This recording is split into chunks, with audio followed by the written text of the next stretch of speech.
Thank you for joining us on Ebru Africa this morning. I'm Cherotich. Kenei. This is On Trend. Well, the story is making way across the social media platforms here in Kenya are two. The story about Turkey banning social media sites such as YouTube and Twitter is taking the world by storm, and people are questioning what will be next. Now, Facebook is also on the brink of being shut down in Turkey, but we're waiting to see if the confirmation will come through. And also a story coming in from Kenya are two. One, we have the State of the Nation address by President Uhuru Kenyatta, and the second story is of a constable who has a PhD degree, but yet he proves that indeed servitude is through the heart. So let's begin with Kenya first, as charity does begin at home. So in the State of the Nation address, President Uhuru Kenyatta failed to mention key projects that he had promised in his Jubilee manifesto. And some of these projects include the laptop project that will be highlighted to you. And also one thing that he forgot to state, or rather he omitted to state in his State of the Nation address, is the key evil and the key vice that has taken the Jubilee government by storm, the corruption scandal that has rocked a lot of the procurement part in the government, where a lot of corruption and mishandled procurement procedures are taking place, including the standard gauge railway and many more that has affected the government. And also we have some of the key pillars that he discussed about. We have agriculture, we have energy, and we have security, and also the increase of the VAT to ensure that the wage bill is indeed higher so that we may be able to pay our own debts and relieve the country of depending on a foreign aid. But yeah, these are key questions that Kenyans are still asking. People are not happy. And if you take a look at the State of the Nation address that he gave this year compared to last year when he took his presidency, we see a lot of things are still the same. They're still similar. So what people are questioning on the Twitter handles, that is the Twitter handle Uhuru and also the Twitter handle State of the Nation. And also we have State of the Nation Kenya, that is SONKE. Just people are questioning whether or not the government is doing enough. So let's take a look at one comment that I would like to highlight here that actually just proved to you that indeed Kenyans are tired. And it's in reference to what people love. And Kenyans are big fans of football. So this is quite a relation to it. We have here Mohammed Wahile, who says, listening to President Uhuru Kenyatta is like listening to Wenger.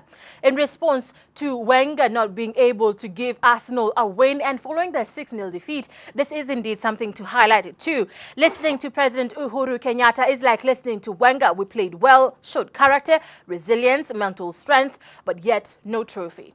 The government talks of Dreams 2016 having to implement it, but yet Kenyans are questioning, we want to see you implement the dreams. If indeed our vision is 2016 on some projects, our long-term projects such as security, we are yet to see what you're putting on the ground, so at least as Kenyans, we may know that we are moving in the right direction. And also something to highlight is that the president has put poachers on notice and on alert that indeed the government will not take further poaching. Now, Kenya is indeed a hub that is full of poachers and also transit, poaching goods transit country, where we have a lot of the Nairobi JKIA, that is Jomo Kenyatta International Airport, being a transit site for goods to go to the east, that is China, Thailand, and also the eastern countries and nations. So that is what is happening on the State of the Nation. You can have a look at this particular wall. There are 3 hashtags to take a look at: is Uhuru State of the Nation address and also the Kenya. Let me just highlight it for you. Here we are on top, the State of the Nation KE. That is indeed one of the hashtags to look. So there are 3. Now moving on to one story that is indeed proving to you that indeed servitude begins at home and servitude is through the heart. We have Constable El Moge, who gave his entire salary. Now this particular man is quite a champion. Now he is a PhD degree holder, but yet he is a police constable, and he just gave his entire salary to just aid in helping the victims of the Likoni massacre that took place in Mombasa, where during a church service we had men come in and, you know, spray bullets to the church going members and killing a lot of people, and also injuring a 1-year-old child, and now he is receiving care here in Nairobi, but yet he has to undergo surgery because he has a bullet in his head.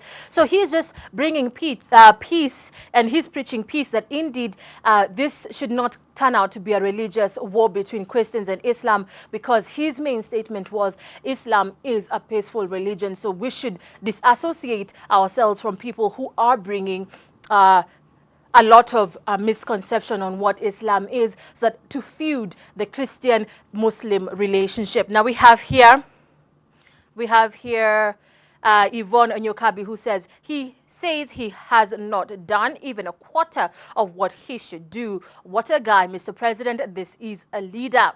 We have Kimani Wambogo, who says this is what we call true patriotism. We are proud of you, El Morgue.